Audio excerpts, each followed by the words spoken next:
Hey guys, Willie Mayette, creator of JAZZEDGE. Welcome to lesson 43 of Jazz Piano Daily. Today we're going to be talking about enclosures over Fly Me to the Moon. So let's start. I'm just going to play it for you so you can hear what we're talking about, and we'll break it down. Here we go.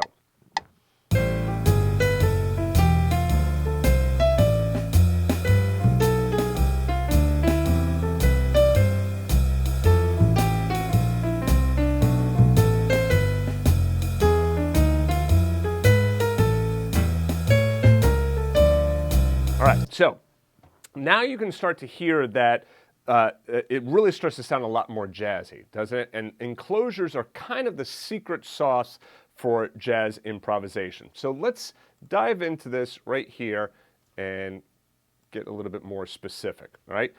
So if you've been following Jazz Piano Daily up to this point, you know that the past few lessons we've talked about Fly Me to the Moon, we've talked about the improvisation, you know, we had the first three parts, which were chord tones and arpeggios and stuff like that, more of the boulders we were talking about, right? So all of this right here, this was already in there, this was part of the arpeggios in the last lesson. So now we're talking about enclosures, and enclosures are right here, okay?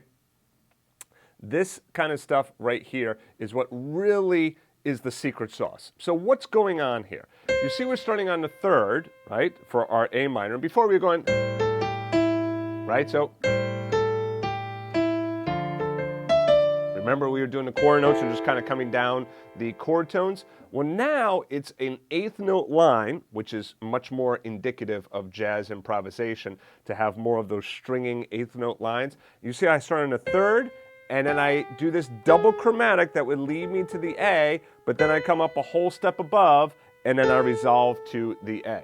Now, if you don't understand this, don't worry. I'm going to be doing a deep dive on enclosures in the next upcoming lessons, right? So just check out the upcoming lessons, and then I'm going to explain enclosures in much more detail. Right now, I just wanted to kind of get you something that you could play and kind of get exposed to it. So I would start with your pinky, probably your second finger, middle finger, and then go to your pinky again, and then fourth finger.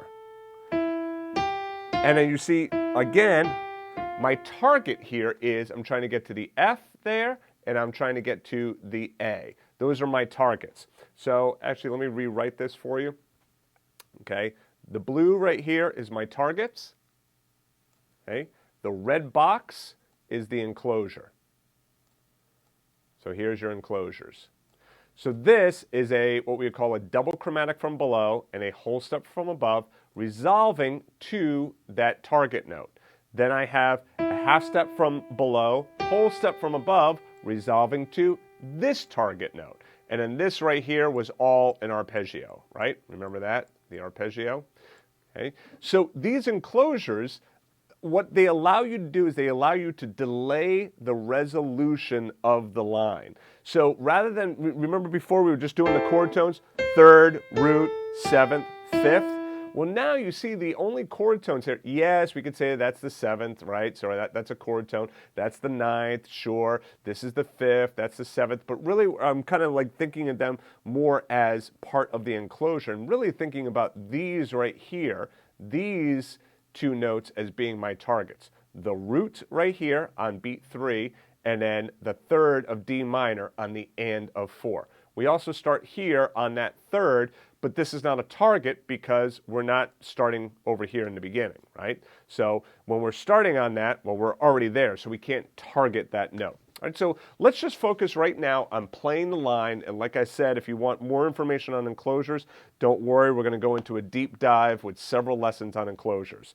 So right now we're just going to worry about playing it. So C, G, G sharp, B natural, then to the A. So let's just do that line several times.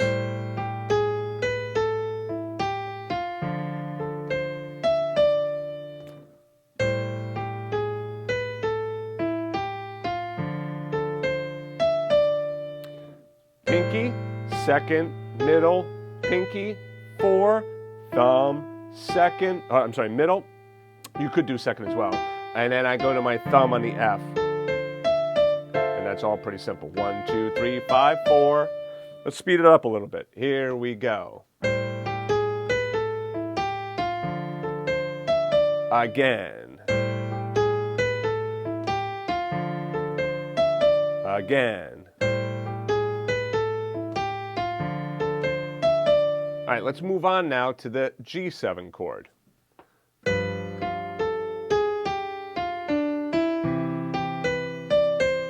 Again.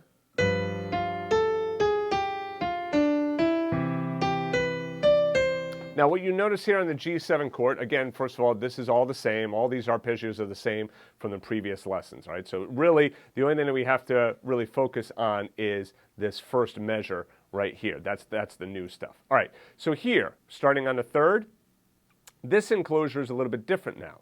This, our target is the 7th of G7. Again, notice how we're targeting these chord tones. Like I said, well, I'll explain more in future lessons. I'm trying to get to, I'm sorry, I said the 7th, the root, right? So this is the root right here, the G.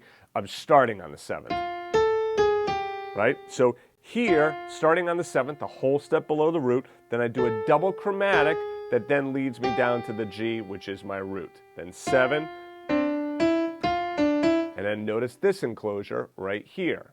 Again, half step above, whole step below, resolving to the target, which is the 3rd of C. Okay. So let's just do the right hand.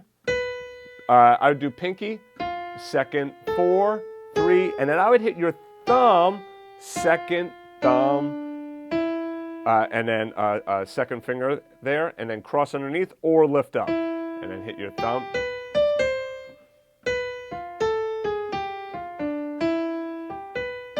You can also do that fingering as well. Second finger, right? And then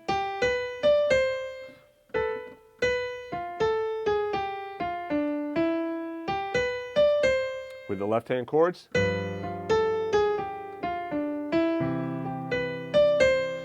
Now, if you did not watch the lesson on rhythms, I would go back and take a listen to some of those lessons on rhythms that I did earlier on in Jazz Piano Daily. You want to be doing that D, ba, D, ba, D, ba approach. You hear the swing that's going on?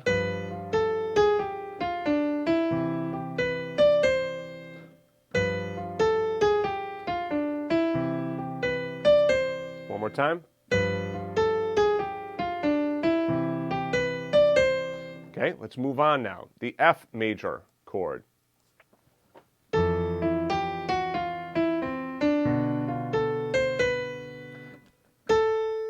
Right, so I'm starting on the 3rd, and then I'm going a half step below, double chromatic, then going down to the F, which is the root, and then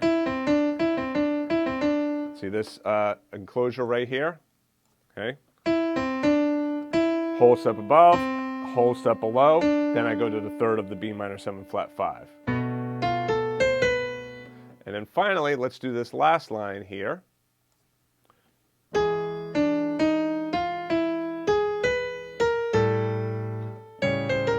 And then the whole second measure is exactly the same that we've already done. So on the E7, starting on the 3rd, double chromatic from below, half step from above, my target is the E. And then I outline the chord, the E major triad, and then double chromatic down to the A.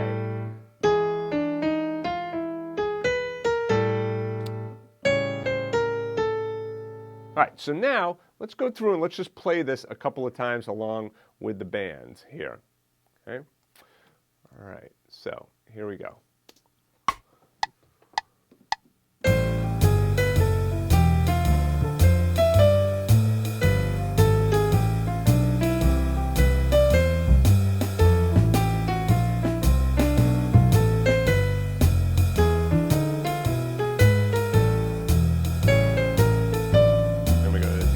All right, so I'm going to do that again, but this time I'm going to slow it down. That was at 110. Let's bring it down to 90 beats a minute. Here we go.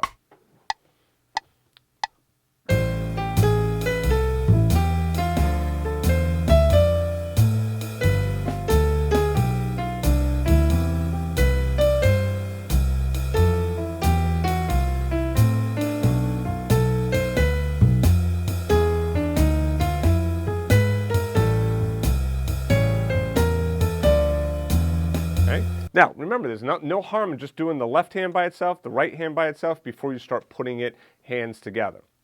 All right, now if you'd like to grab the sheet music for this lesson, just go right on back to jazzpianodaily.com, right? Or put in,